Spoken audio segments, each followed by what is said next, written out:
বন্ধুরা, একই দুর্ঘটনার পুনরাবৃত্তি ঘটল। দৌলতদিয়ার 7 নম্বর ফেরিঘাটে আবারও একটি যাত্রীবাহী বাস ডুবে গেছে। আপনারা জানেন এর আগে একটি বাস ডুবে 26 জনের প্রাণহানির ঘটনা ঘটে।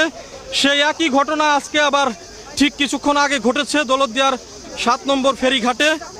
এখানে এই যে ফেরি, করবি ফেরি, এই ফেরিতে উঠে যায় একটি বাস, এসবি পরিবহনের একটি যাত্রীবাহী বাস। বাসটি কুষ্টিয়া থেকে আসে এবং কুষ্টিয়া থেকে আসার পরে এই বাসটি এই ফেরিতে উঠে যায় এবং ফেরিতে উঠে যাওয়ার পরেই এই যে ফেরির যে ডালা, এই ফেরির ডালা ভেঙে ঠিক এই জায়গা দিয়েই আপনারা দেখতে পাচ্ছেন ক্যামেরার সাহায্যে, ঠিক এই যে এই জায়গা দিয়েই এই যে ডালা ভেঙে এই জায়গা দিয়েই বাসটি নদীতে পড়ে গেছে। আপনারা দেখতে পাচ্ছেন এই যে ডালা, এই ডালাটি ভেঙে নদীতে ঠিক এই জায়গাটিতে এই মুহূর্তে বাস রয়েছে।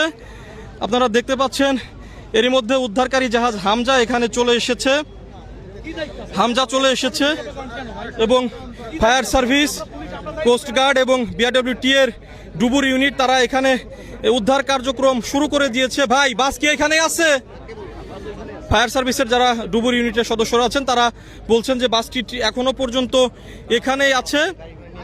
আমরা প্রশাসনের সঙ্গে কথা বলেছি, তারা বলেছেন যে হতাহতের আশঙ্কা তেমন একটি নেই, তবে বাসটি যখন উদ্ধার হবে, উদ্ধার করার পরেই বোঝা যাবে আসলে কোনো হতাহত আছে কিনা। আপনারা জানেন গত 25শে মার্চ এরকম একটি ঘটনা ঘটে দৌলতদিয়ার 3 নম্বর ফেরিঘাটে। 3 নম্বর ফেরিঘাটে একটি বাস ডুবে যায় এবং সেই ঘটনায় 26 জনের প্রাণহানির ঘটনা ঘটেছিল। আজকেই এই দৌলতদিয়ার এই 7 নম্বর ফেরিঘাটে একই দুর্ঘটনার পুনরাবৃত্তি ঘটলো। এই যে ফেরি করবি, এই ফেরি করবি থেকে যাত্রীবাহী বাসটি নদীতে ডুবে যায় এবং নদীর মধ্যে এখনো বাসটি আছে। আপনারা দেখতে পাচ্ছেন উৎসুক জনতা এখানে ভিড় করেছেন, প্রশাসনের লোকজনও এখানে আছেন। ঠিক এই জায়গাটিতেই বাসটি এখনো পর্যন্ত বাসটি ডুবে আছে। এখানে উদ্ধার তৎপরতা চলছে, উদ্ধার কার্যক্রম চালাচ্ছে। আপনারা দেখতে পাচ্ছেন উদ্ধারকারী জাহাজ হামজা এখানে এসে পৌঁছেছে।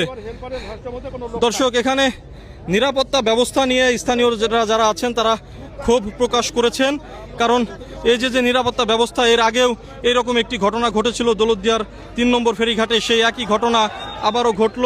স্থানীয়রা কিন্তু মাঝে মাঝেই ক্ষুব্ধ হয়ে যাচ্ছেন, তারা বিভিন্ন ধরনের স্লোগান দিচ্ছেন যে কেন এই দৌলতদিয়া ঘাটে বারবারই এই একই ঘটনা ঘটে। আপনারা দেখুন উৎসুক জনতা বা স্থানীয়রা যারা আছেন তারা কিন্তু ক্ষোভে ফুঁসে উঠেছেন। এখনো পর্যন্ত বাসটি পদ্মা নদীর নিচেই আছে।